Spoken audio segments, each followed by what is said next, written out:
بسم اللہ الرحمن الرحیم۔ علامہ غلام احمد پرویز صاحب کی مایہ-ناز تصنیف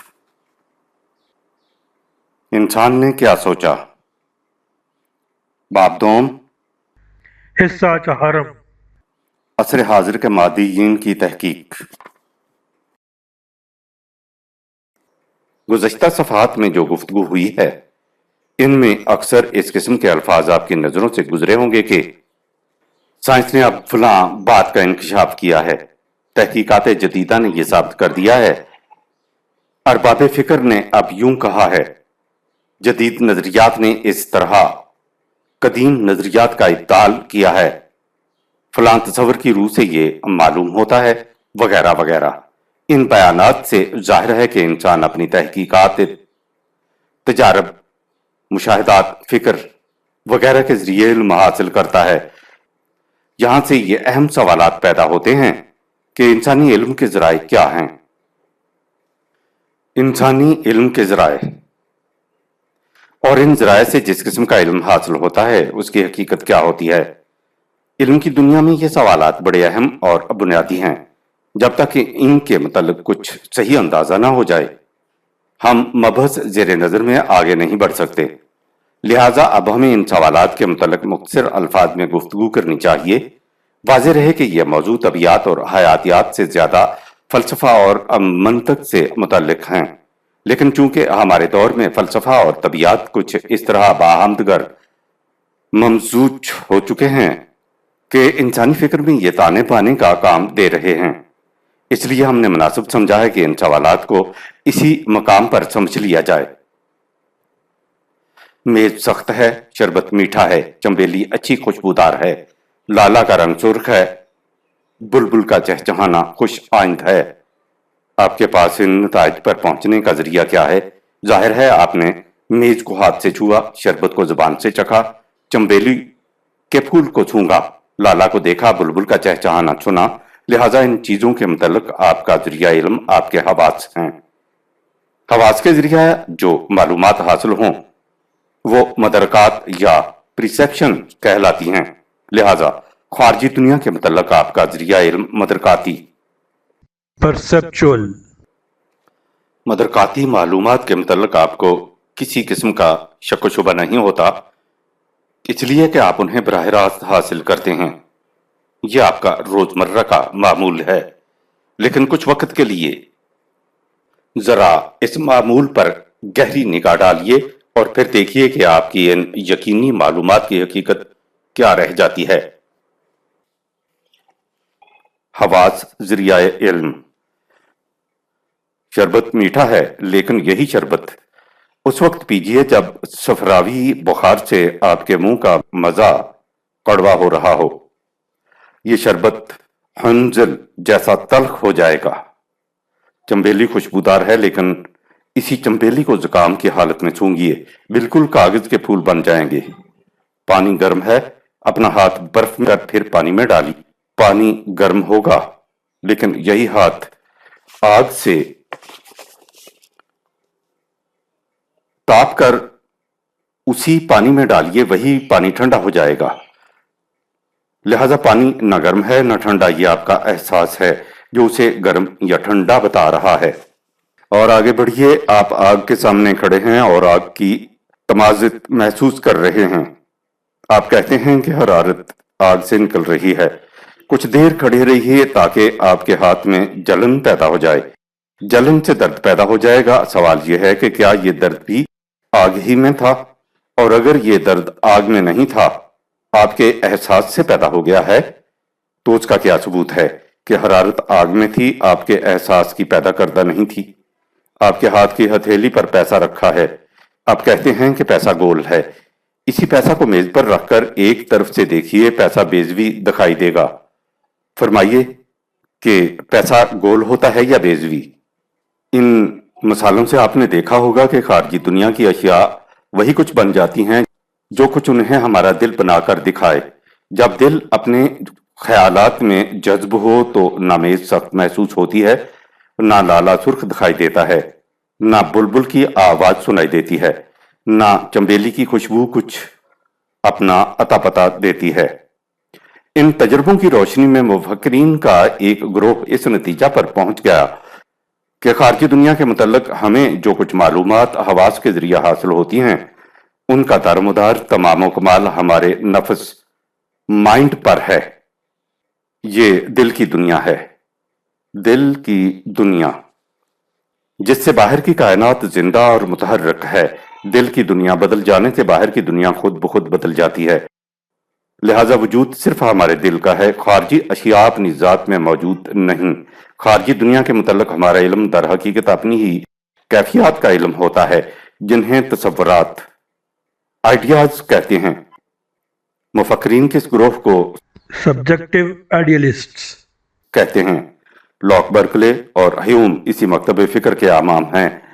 ان کے خیال کے مطابق ہمارے دل میں حرارت کا خیال آئیڈیا آگ کی حرارت بن جاتا ہے، سرخ رنگ کا خیال لالا کو احمریت عطا کر دیتا ہے، مٹھاس کا خیال شہد کو شیرینی بخش دیتا ہے، ورنہ اپنی اصل کے اعتبار سے نہ آگ گرم ہوتی ہے، نہ لالا سرخ، نہ شہد شیرین، نہ نمک نمکین۔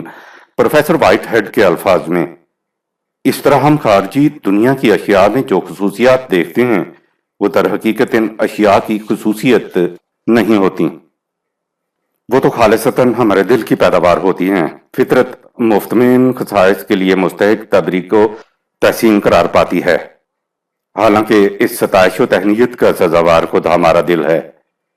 نہ پھول اپنی مشام جانواز کے لیے درخور تحسین ہے، نہ اندلیب اپنے نغمہ دل ربا کے لیے، اور نہ آفتاب جہاں تاب اپنی نور افغنی کے لیے کسی تعریف و توصیف کا مستحق ہے۔ شاید یوں ہی ان اشیاء کے حسن و جمال کے ترانے گاتے رہتے ہیں۔ انہیں اچھی غزلوں کا مخاطب فطرت کو نہیں خود اپنی ذات کو بنانا چاہیے، اور اپنے قصائد کا ممدوح خود اپنے دل کو قرار دینا چاہیے۔ فطرت تو یکسر بے آب و رنگ واقع ہوئی ہے، نہ اس میں چنگ و رباب ہے، نہ رنگ و شباب، یہ سب کچھ ہمارے اپنے اندر ہے۔ Science and the modern world, ساری دنیا من کی دنیا ہے۔ اب میں سمجھا کہ دنیا کچھ نہیں، دنیا میرا دل ہے، بدل جانے سے اس کے رنگ ہر ایک چیز کا بدلا۔ خارج میں نہ بہار ہے، نہ خزان، نہ نغمہ ہے، نہ فغاں، نہ کلی ہے وجہ نظر کشی، نہ کمل کے پھول میں تازگی، فقط ایک دل کی شگفتگی سبب نشاط بہار ہے۔ اس لیے حسن و جمال اور رنگ و نغمہ خارجی دنیا میں تلاش نہیں کرنا چاہیے، دل کی دنیا میں ڈھونڈنا چاہیے۔ ستم استگر ہوست کشد کے بسیر سرود و سمندر آ، تو زگنچا کم دبیدہ در دل کشاب چمندر آ۔ لاک 1632 تا 1704 عیسوی کا خیال تھا کہ خارجی کائنات موجود تو ہے لیکن وہ نہیں جس کا علم ہمیں حواس کے ذریعہ ہوتا ہے۔ اس کے اپنے خواص اور جوہر ہیں جو محسوسات کے دائرہ میں نہیں آتے۔ برکلے اس سے آگے بڑھا اور اس نے کہا کہ ذاتی خواص تو ایک طرف خارجی دنیا کی اشیاء کا جوہر سبسٹینس بھی نہیں ہوتا، ان سب کا وجود نفس مائنڈ میں ہوتا ہے، انسانی نفس میں یا پھر خدا کے نفس مائنڈ میں۔ اس مکتب فکر کا تیسرا پیغمبر ہیوم ہے۔ وہ اس امور میں تو بالعموم لاک اور برکلے سے متفق ہے، لیکن برکلے کے خدا کے تصور سے انکار کرتا ہے، وہ نفس انسانی ہی کو مانتا ہے، البتہ اس کے مدرکات کو دو حصوں میں تقسیم کر دیتا ہے، وہ مدرکات جنہیں نفس انسانی بڑی شدت سے محسوس کرتا ہے۔ ہیوم کے نزدیک نقوش امپریشن کہلاتے ہیں، وہ جن کا اثر مدھم سا ہوتا ہے۔ تخیلات آئیڈیاز، نقوش کا تعلق جذبات فیلنگز سے ہے، اور تخیلات کا فکر تھاٹ سے۔ یہ نظریہ ایک وقت تک خاصا مقبول رہا، لیکن کانٹ نے اس کی تردید کی اور کانٹ کی تائید ہیگل نے کی۔ ان مفکرین کے نزدیک یہاں تک تو درست ہے کہ خارجی اشیاء خود ہمارے تخیلات آئیڈیا ہی کا پرتو ہیں، لیکن اس سے انکار کرتے ہیں کہ ان کا انحصار کسی خاص فرد کے تخیلات سے ہے۔ یہ کہتے ہیں کہ یہ تخیلات تمام نوع انسانی کے دل میں موجود ہیں، لہٰذا یہ تخیلات خارج میں موجود ہیں، ہر فرد کے پیدا کردہ نہیں۔ اس اعتبار سے اس مکتب فکر کا نام آبجیکٹو آئیڈیلزم قرار پایا۔ آئیڈیلزم 19ویں صدی کے آخر تک خاصی مقبول رہی، لیکن 20ویں صدی میں اس کے خلاف رجحان پیدا ہوا اور رفتہ رفتہ اس کی تردید سے ایک نیا مکتب فکر ظہور میں آ گیا۔ اسے ماڈرن ریئلزم کہتے ہیں۔ ان کے نزدیک یہ تصور غلط ہے کہ اشیاء کا وجود محض مشاہدہ کرنے والے کے دل کی پیداوار ہوتا ہے۔ اشیاء موجود فی الخارج ہیں۔ اس مکتب فکر کے نمائندے پروفیسر جی ای مور، برٹرینڈ رسل، پروفیسر جی ڈی براڈ وغیرہ ہیں، لیکن یہ صرف اس حد تک ہی آپس میں متفق ہیں کہ اشیاء موجود فی الخارج ہوتی ہیں۔ جب یہ سوال سامنے آتا ہے کہ حواس ان اشیاء کے متعلق کس قسم کا علم فراہم کرتے ہیں، تو ان میں سے ہر مفکر الگ الگ باتیں کرتا ہے۔ یہاں تک تو بات صرف اتنی تھی کہ ماہیت اشیاء The intrinsic nature of things. کے متعلق ہم معلومات حاصل کر سکتے ہیں یا نہیں۔ اب ایک سوال اور سامنے آتا ہے، اور وہ یہ ہے کہ ہم جس قدر علم حاصل کرتے ہیں اس کا ذریعہ یا یوں کہیے کہ طریقہ کیا ہے۔ ہمارے سامنے سڑک کے اس پار ایک مکان جل رہا ہے۔ میں اپنی آنکھوں سے دیکھ رہا ہوں کہ مکان میں آگ لگ رہی ہے۔ میں کہتا ہوں کہ مکان جل رہا ہے۔ یہ میرا مشاہدہ ہے، میری آنکھوں دیکھا واقعہ ہے۔ میں کمرے میں بیٹھا لکھ رہا ہوں کہ سڑک سے فائر انجن کی گھنٹی کی آواز سنائی دیتی ہے۔ وہ آواز ایک خاص سمت کی طرف جا رہی ہے۔ میں بیٹھے بیٹھے کہہ دیتا ہوں کہ کہیں آگ لگ گئی ہے۔ ظاہر ہے کہ آگ کو میں نے اپنی آنکھوں سے نہیں دیکھا۔ فائر بریگیڈ کی گھنٹی سے میں استدلالن بائی ریزننگ اس نتیجہ پر پہنچ گیا ہوں کہ کسی جگہ آگ لگ گئی ہے۔ مفکرین کا ایک گروہ ہے جو کہتا ہے کہ استدلال ریزن ہی اصل ذریعہ علم ہے، اور اس ذریعہ سے ایک مفکر اپنے کمرے میں بیٹھا بلا مشاہدات کائنات کی حقیقت کا علم حاصل کر سکتا ہے۔ اس مکتب فکر کے مفکرین کا نام Rationalist. ہے۔ ان کا یہ کہنا ہے کہ جس طرح ریاضی کے بعض بنیادی اصول ہیں، مثلا یہ کہ کسی عدد کو دگنا کیجئے، جواب ہمیشہ جفت ایون میں آئے گا، یا مثلث کے زاویوں کا مجموعہ دو قائموں کے برابر ہوتا ہے، یہ اصول کسی دماغ کے وضع کردہ نہیں۔ یہ کس طرح وجود میں آ گئے، ہمیں اس کے متعلق کچھ علم نہیں، لیکن یہ اصول موجود ہیں۔ انہیں نیسیسری فیکٹس کہا جاتا ہے۔ ان اصولوں کی روشنی میں ایک ماہر ریاضیات اپنے کمرے میں بیٹھا طبیعیات کے بڑے بڑے مسائل کا حل دریافت کر لیتا ہے۔ اسی طرح استدلال کے بھی کچھ غیر متبدل اصول ہیں۔ ان اصولوں کی روشنی میں ایک مفکر کائنات کے متعلق صحیح علم حاصل کر سکتا ہے۔ ان بنیادی اصولوں کو پریوری کہتے ہیں، یعنی ایسے اصول جو اس استدلال کے لیے بنیادی طور پر موجود ہوں۔ مثلا جب آپ اخلاقیات ایتھکس سے بحث کرتے ہیں تو آپ کو یہ ماننا پڑتا ہے کہ نمبر ایک، انسان اپنے اعمال کا خود ذمہ دار ہے، اور نمبر دو، ہر انسان کے کچھ فرائض ہوتے ہیں۔ جب تک آپ ان مفروضات کو بطور مسلمات نہ مان لیں، آپ علم الاخلاق کے متعلق کوئی بحث ہی نہیں کر سکتے۔ اس مکتب فکر کو عام طور پر Aristotelian, Kantian. ارسطو کانٹ گروہ کہا جاتا ہے۔ ان کے برعکس دوسرا گروہ Platonic, Hegelian. افلاطون ہیگل گروہ کہلاتا ہے، جو استدلال کا تو قائل ہے لیکن اس قسم کے مسلمات پریوری کا قائل نہیں۔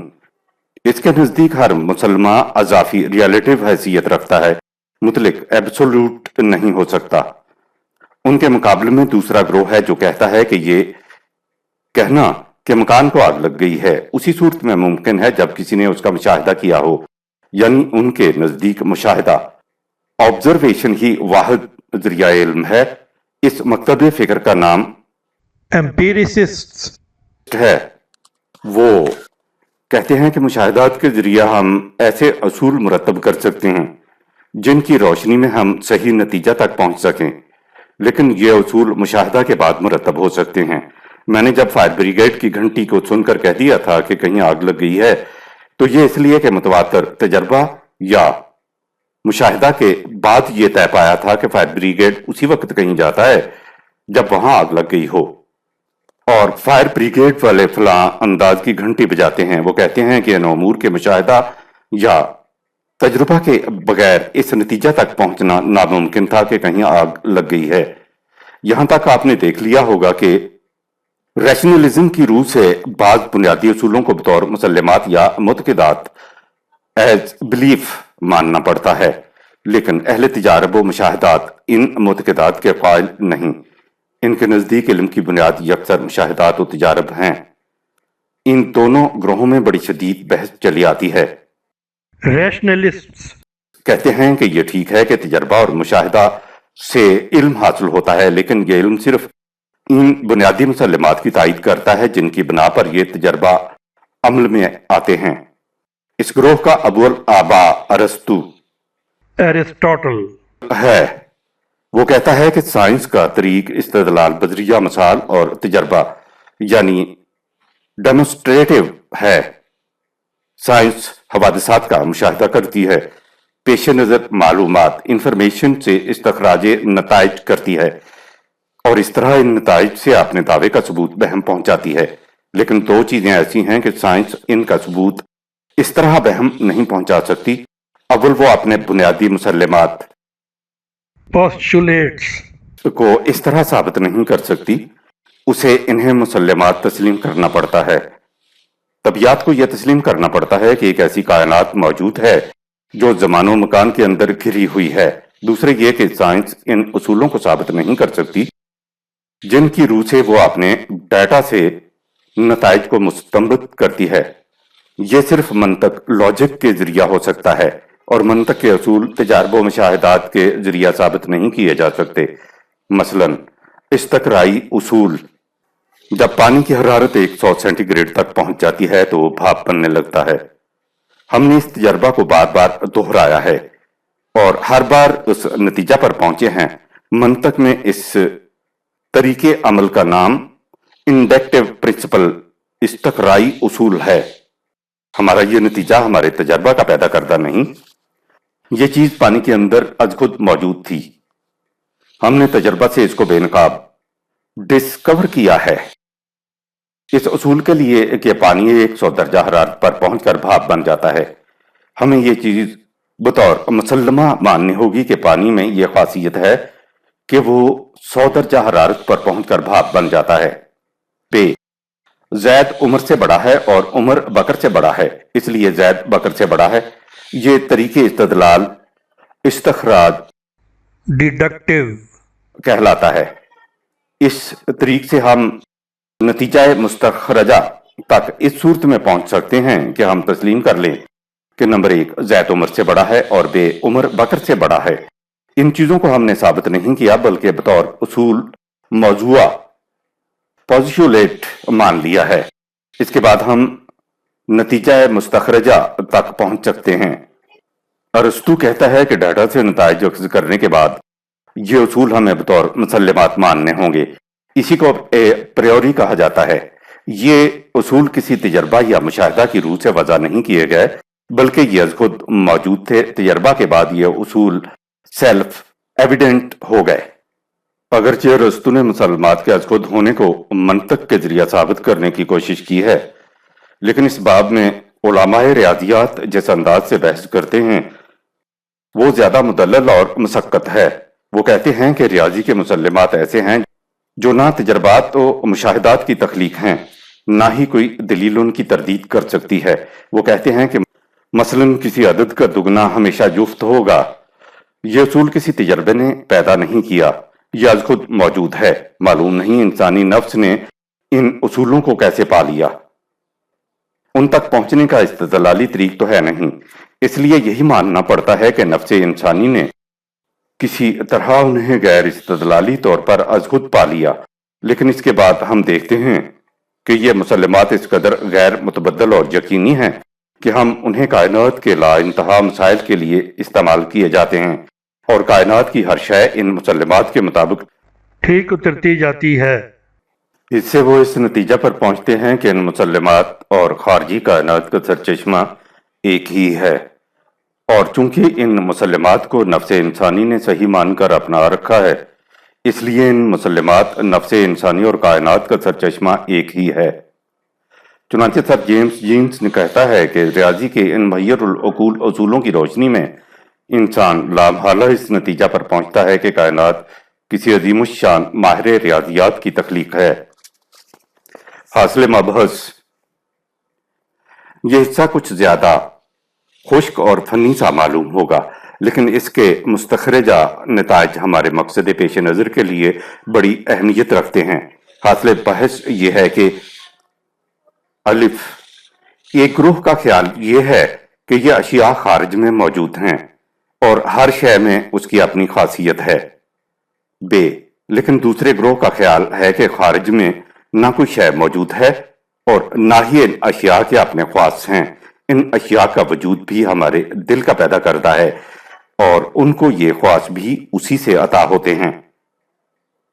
نمبر 2، جہاں تک ذرائع علم کا تعلق ہے، ایک گروہ کا خیال ہے ہمارے مشاہدات و تجربات ہی علم کا واحد ذریعہ ہیں، لیکن دوسرا گروہ کہتا ہے کہ علم کا ذریعہ استدلالی ہے، جس سے مفہوم یہ ہے کہ ہمیں بعض اصولوں کو مسلمات تسلیم کرنا پڑتا ہے اور پھر ان مسلمات کی روشنی میں حواس کے ذریعہ حاصل شدہ معلومات سے نتائج اخذ کرنے ہوتے ہیں۔ جب تک ان مسلمات کو بطور معتقدات نہ مانا جائے، سائنس کا علم آگے بڑھ ہی نہیں سکتا۔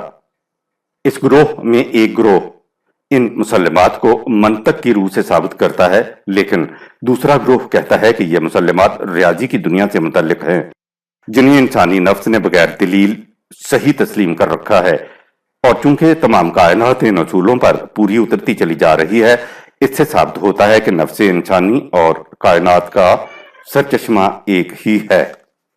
یہ سب کچھ مشہود کائنات کے متعلق ہے، باقی رہی غیب کی دنیا سو اس کے متعلق جیسا کہ ہم پہلے دیکھ چکے ہیں، سائنس کے پاس کوئی ذریعہ علم نہیں۔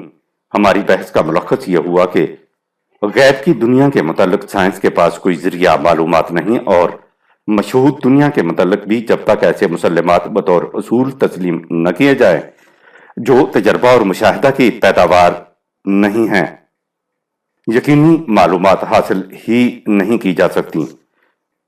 جب انسانی فکر کی یہ تہی مائگی ان امور سے متعلق ہے جو طبیعت کی سرحد کے اندر واقع ہیں، تو ظاہر ہے کہ ان امور کے متعلق جو طبیعت کی حدود سے باہر ہیں، یہ کس قدر علم حاصل کر سکا ہوگا۔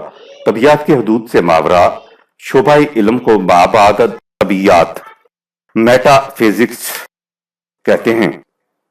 مابعد طبیعت کی دنیا میں فکر انسانی کیا کچھ کر سکا ہے، اس کے متعلق پروفیسر جورڈ نے دلچسپ انداز میں لکھا ہے۔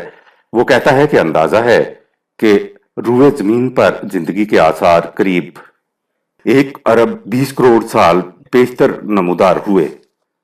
انسانی زندگی قریب 10 لاکھ سال پہلے نمودار ہوئی، اور نمبر 3، انسانی تہذیب قریب 3000 سال سے پیدا ہوئی۔ وہ لکھتا ہے کہ اس حساب سے یوں سمجھیے کہ اگر روئے زمین پر زندگی کے نمود کو 100 سال کا عرصہ کہیے تو انسانی زندگی کا عرصہ 1 ماہ رہ جاتا ہے، اور انسانی تہذیب 2 گھنٹے سے ذرا زیادہ کی عمر کی رہ جاتی ہے۔ اس کے بعد وہ کہتا ہے کہ اگر مستقبل کو دیکھا جائے تو علماء طبیعت کے قیاس کے مطابق جتنے عرصہ روئے زمین پر زندگی موجود ہے، علماء طبیعت کے قیاس کے مطابق جتنے عرصہ سے روئے زمین پر زندگی موجود ہے، اس سے 1000 گنا زیادہ عرصہ تک روئے زمین پر آبادی کے امکانات ہیں۔ اس کے بعد وہ کہتا ہے کہ آپ خود ہی اندازہ لگا لیجئے کہ اس 2 گھنٹے میں انسان کیا کچھ معلوم کر سکا ہے اور ابھی اسے کتنا کچھ معلوم کرنا ہے۔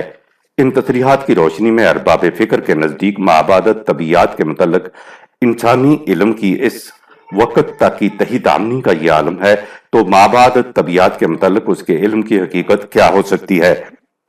ان حقائق کے پیش نظر 19ویں صدی کے اخیر میں امریکہ میں ایک نئی تحریک پیدا ہوئی جسے استنتاجیت پریگمیٹزم کہتے ہیں۔ اس انداز فکر کا ماحصل مختصر الفاظ میں یہ ہے کہ ہم نہ جانتے ہیں اور نہ جان سکتے ہیں۔ استنتاجی نظریہ فکر کہ حقیقت کیا ہے اور مطلق صداقت، ایبسولوٹ ٹروتھ کسے کہتے ہیں۔ ہمارے پاس درست اور غلط کے پرکھنے کا ایک ہی معیار ہے، اور وہ یہ کہ ہر نظریہ کو تجربہ میں لا کر یہ دیکھ لیا جائے کہ اس کے نتائج کیسے ہیں۔ اگر اس کے نتائج فکر کی دنیا میں فائدہ رساں ہیں تو وہ نظریہ درست ہے، اگر ایسا نہیں تو وہ نظریہ غلط ہے۔ صداقت سے مفہوم یہ ہے کہ وہ ہمارے مقصد کو آگے بڑھاتی ہے یا نہیں، اور ہر شے کی کسوٹی انسان ہے۔ یہ ہیں استنتاجی نظریہ کے عمود۔ سن 1878 میں چارلز ایس پیئرز کا پہلی بار تعارف کرایا، اس کے بعد ولیم جیمز، شیلرز اور جان ڈیوی نے اسے آگے بڑھایا، اور آج یہ امریکہ میں مقبول نظریہ فکر ہے۔ اس میں شبہ نہیں کہ علم انسانی سے مقصود ما ینفع الناس ہونا چاہیے، لیکن انسان کے لیے کیا چیز نفع بخش ہے، اس کا فیصلہ کس طرح سے کیا جائے؟ یہ سوال اخلاقیات سے متعلق ہے، جہاں پہنچ کر ہم دیکھیں گے کہ استنتاجی مکتب فکر بھی اس اصولی سوال کا جواب پیش نہیں کر سکتا۔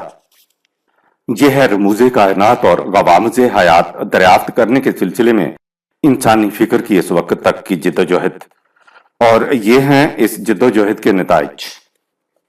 میکانیکی تصور کائنات کے ضمن میں ہم نے یہ بھی دیکھا تھا کہ اس تصور کی روح سے نہ کائنات کا کوئی خالق ہے اور نہ ہی اس کی تخلیق سے کچھ مقصد۔ بس یوں سمجھیے کہ کائنات نہیں ایک ہوائی جہاز ہے جو نہ معلوم کس طرح حرکت میں آ کر فضا میں گردش کر رہا ہے، نہ اس میں کوئی پائلٹ ہے، نہ اس کی مشین اپنے پرزوں کے نظم و ضبط سے خود چل رہی ہے جس سے یہ طیارہ فضا میں رقص کر رہا ہے، اندھا دھند اڑے چلا جا رہا ہے بلا مقصد بلا منزل۔ جب اس کا پیٹرول ختم ہو جائے گا تو اس کی حرکت ساکن ہو جائے گی اور یہ کہیں ٹکرا کر یا گر کر پاش پاش ہو جائے گا۔ بس یہ ہے سلسلہ کائنات میکانیکی تصور حیات کی روح سے۔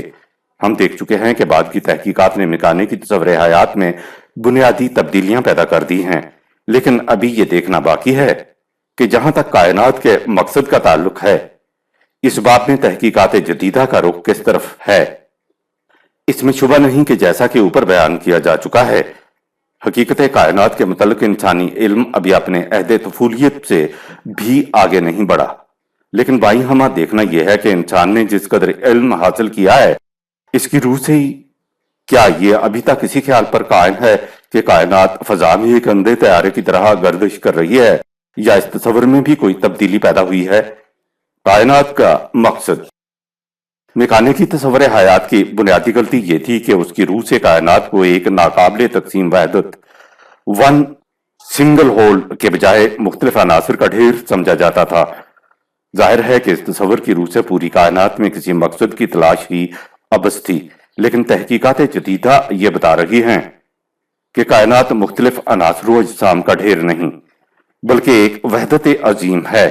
ڈریش، ہینس ڈریش اپنی کتاب دا پرابلم آف انڈیویجوالٹی میں اس موضوع پر بحث کرتا ہوا لکھتا ہے کہ یہ نظریہ کہ تمام کائنات ایک منظم وحدت ہے، وحدت نظم، مونزم آف آرڈر کی اصطلاح سے تعبیر کیا جانا چاہیے۔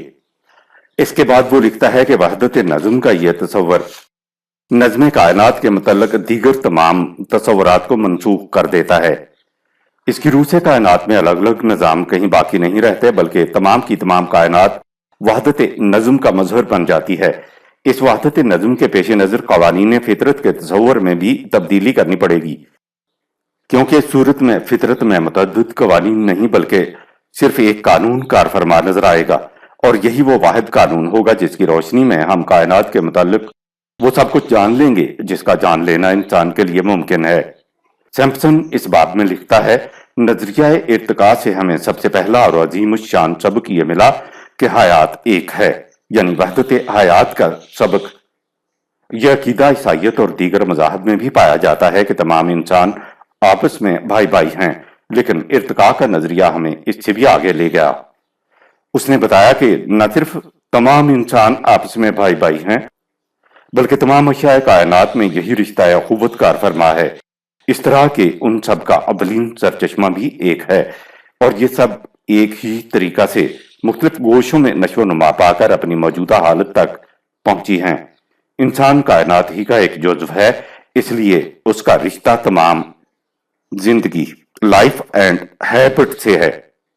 وحدت نظم مانچسٹر یونیورسٹی کا اناٹومی پروفیسر FW جونز اپنی کتاب ڈیزائن اینڈ پرپز میں اس موضوع پر شرح و بسط سے گفتگو کر کے بتاتا ہے کہ کائنات میں کس طرح وحدت نظم موجود ہے اور یہ تمام نظم کس طرح ایک سوچی سمجھی ہوئی تدبیر پلان کے ماتحت سرگرم عمل ہے۔ بحث کے دوران میں وہ تھامس ڈوائٹ کے حوالہ سے لکھتا ہے، اگر اس بات کو بفرض محال تسلیم بھی کر لیا جائے کہ اس قسم کا حیرت انگیز منظم پلان محض اتفاق چانس کی پیداوار ہے، تو بھی اس قسم کے بے شمار منظم پلانز کا اسی طرح موجود ہونا اس مفروضہ کو محمل قرار دے دیتا ہے۔ ہم ذی حیات اور غیر ذی حیات دونوں میں تحیر انگیز نظم دیکھتے ہیں۔ جو ہم عناصر اور ان کے مرکبات کے متعلق قوانین کا مطالعہ کرتے ہیں، یہ حقیقت اور بھی واضح ہو جاتی ہے کہ ساری کائنات میں ایک ہی قانون نافذ العمل ہے۔ سیمول بٹلر اسی حقیقت کو ایک مثال سے سمجھاتا ہے۔ وہ کہتا ہے کہ انسانی جسم خلیات سیلز کا مجموعہ ہے۔ ہر ایک سیل اپنی اپنی جگہ اپنے مفوضہ فرائض کی سرانجام دہی میں مصروف ہے، لیکن نہ تو ہمیں کبھی ان خلیات سیلز کا احساس ہوتا ہے اور نہ ہی یہ خلیات سیلز جانتے ہیں کہ انسانی جسم کا یہ نظام جو انہی خلیات پر مشتمل ہے کیا ہے اور کس طرح مصروف عمل رہتا ہے۔ اسی طرح ہم اس کائنات کے عظیم جسم کے سیلز ہیں، لیکن ہمیں کچھ معلوم نہیں کہ کائنات ایک عجیب و غریب نظام کے مطابق چلی جا رہی ہے۔ ہمیں اپنا ہی علم ہے۔ جس کائنات کے ہم خلیات ہیں اس کے نظم کا کچھ علم نہیں، لیکن علم ہو یا نہ ہو، یہ کائنات ایک ذرہ سے آفتاب تک ایک عظیم القدر اور مہیر العقول نظام کے ماتحت مصروف کار ہے۔ Life and habit quoted by Jones. لیکن کچھ عرصہ ہوا ایک کتاب شائع ہوئی تھی، دا گریٹ ڈیزائن۔